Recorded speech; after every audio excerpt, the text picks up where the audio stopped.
Hey up everyone! So today's movie I'm discussing on the channel is the latest rom-com from Andrew Ahn. He's the chap that gave us Fire Island. His new film is called The Wedding Banquet and is actually a remake of the 1993 film of the same name, which was written and directed by the one and only Ang Lee. Just want to start off by saying that I haven't seen the original 1993 version, which I know is disgraceful because I am a gay man. I love Ang Lee's movies and I love a situational comedy, especially ones from the 90s because I'm a 90s bitch, and for me 90s cinema is like peak cinema, okay? Fight me. So yeah, if you've clicked on this video to find out if I think it's better or worse than the original, I can't tell you that. I can only really tell you how I felt watching Andrew Ahn's remake, and I will say, I had a joyous time watching this film, okay? I laughed, I cried, I resonated with the characters and the themes. I saw this film yesterday. It was actually the opening film of this year's BFI Flair Festival, and this was such a delightful, lovely little pick-me-up movie. This film is a tonic because I felt immediately better after I watched it. Like I said, I haven't seen the 1993 version, but I did do a little bit of research on it, and it turns out the plot of this film is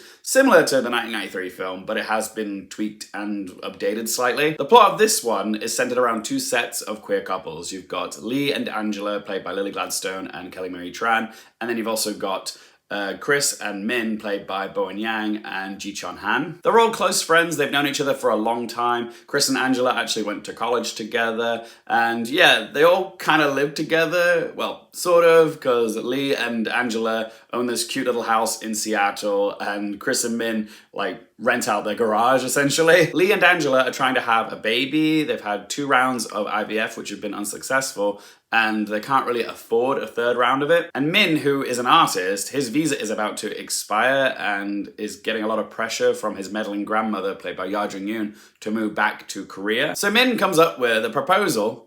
Oh yeah. He comes up with a plan to marry Angela so that he can get a green card and stay in the country, and in exchange, he will give the girls the money that they need in order to try another round of IVF. But hilarity ensues when Min's grandmother comes to the United States and then insists that they must have a proper wedding ceremony. Will they be able to keep up this lie around Min's grandmother that they are a straight couple? And will their plan go off without a hitch? I'm not gonna tell you that, go watch the movie. Like I said, I really enjoyed The Wedding Banquet, okay? There's a lot to praise. The screenplay by Andrew Ahn and James Seamus does a wonderful job of balancing situational comedy along with many tender and honest conversations about the struggles of queer people. So yeah, while there is hilarious set pieces like them frantically trying to de-gay their house before the grandmother arrives, a sequence which is a refreshing twist on the bachelorette party, and many hilarious moments of the overly camp Min trying to pass for straight, there's still so many down-to-earth and nuanced conversations about the struggles that queer people face when they want to start a family, such as the expectations and the pressures that Lee feels having to be the partner in the relationship who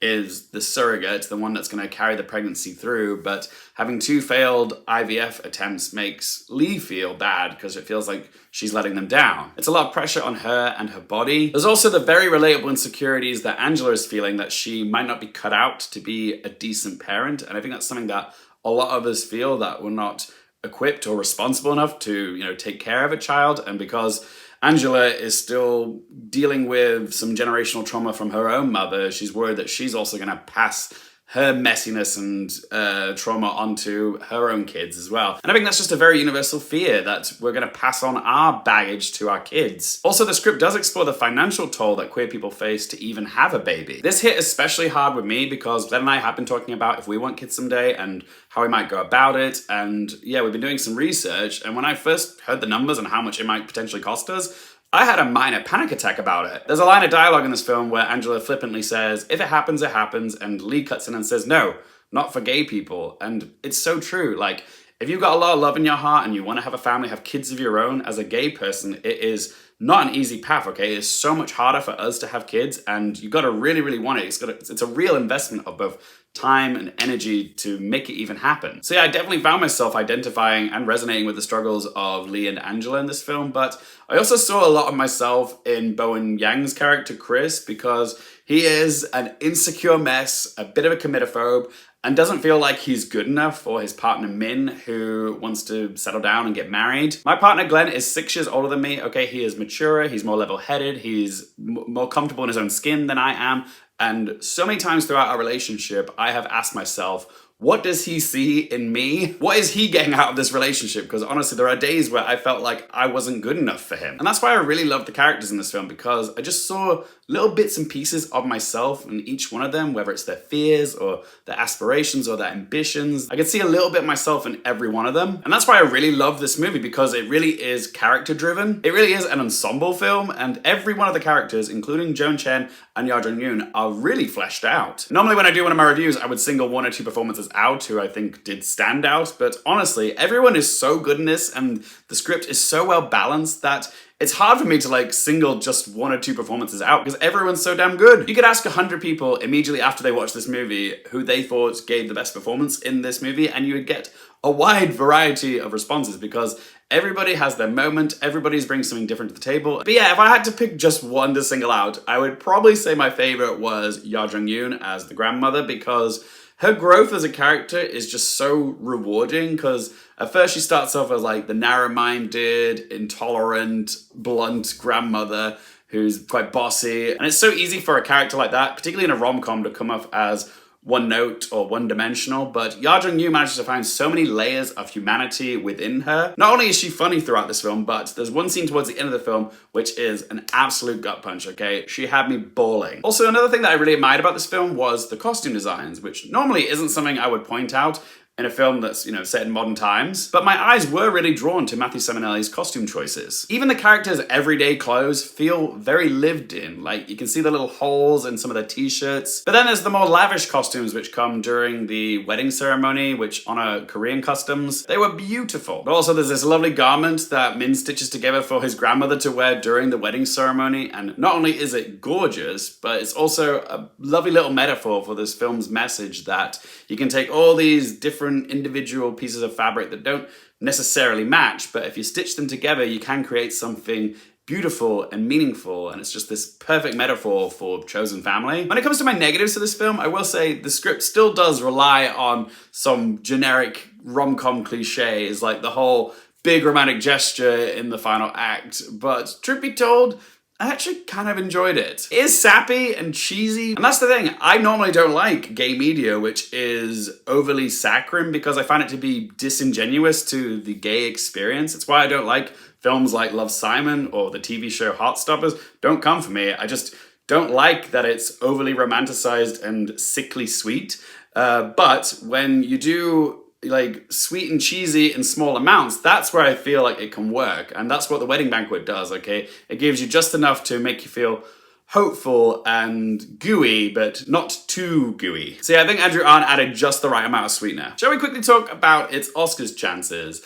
I mean, I would love to see The Wedding Banquet be like, you know, a coda and, you know, just be that lovely little sweet movie that gets championed over award season, but I don't think it will actually happen. Because it is a cute, heartfelt rom-com, it probably will struggle to be taken seriously by the Academy. It's that type of film which is a crowd pleaser, but isn't taken seriously for awards consideration. Kind of like Richard Linklater's Hitman. I can see it potentially getting some Golden Globe nominations, and there's a possibility where it might be able to get into SAG Ensemble. Those are probably its best chances to get some awards recognition. But honestly, no, I don't really see The Wedding Banquet being an award season player, even though I personally love the film. What do you guys think? Will The Wedding Banquet be acknowledged over award season? Do you think it's gonna get some nominations? If so, in what categories and where? Whatever you have to say, let your voice be heard in that comment section down below. All right then, let's ask them 3 questions. Firstly, would I watch this again? Absolutely. I cherished watching The Wedding Banquet, okay? It's the type of movie that I would happily watch again on a rainy day, or if I'm sick, you know, in order to cheer myself up and make myself feel better. So yeah, I will definitely be watching this film again, and I will definitely be adding a copy of it to my collection at some point.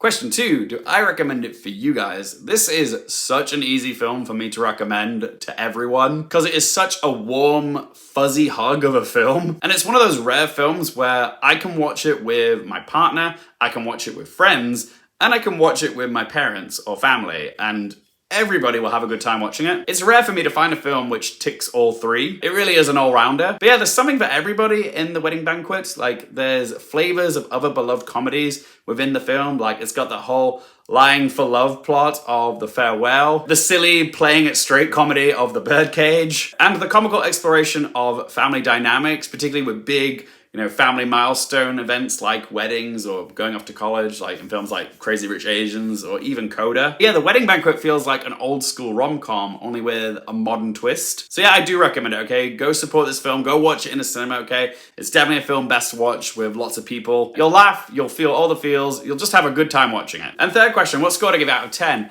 I had a wonderful time watching The Wedding Banquet. In fact, it's made me want to watch Ang Lee's version to see how they compare. It is a charming and heartfelt little rom-com which left me a big blob of goo by the end of it. It's funny and truly moving, and it's really an authentic celebration of queer love and our families, both blood and chosen. The casting is spot on, the ensemble is perfection. So I'm gonna give The Wedding Banquet a score of 8.5 out of 10. But as always guys, it's just one bloke's opinion. I'd love to hear your thoughts on The Wedding Banquet. Have you seen it? Did you enjoy it? How does it compare to the 1993 film? Have you seen it? What you have to say, let your voice be heard in that comment section down below. If you enjoyed the vid, help the channel out by hitting the little thumbs up button for me. If you want more movie, TV, and Oscars related content, don't forget to click subscribe, and as always, thank you guys so much for watching. For more things related to movies, TV, the Oscars, and popcorn culture, I'm Luke Carefield, and I'll see you next time.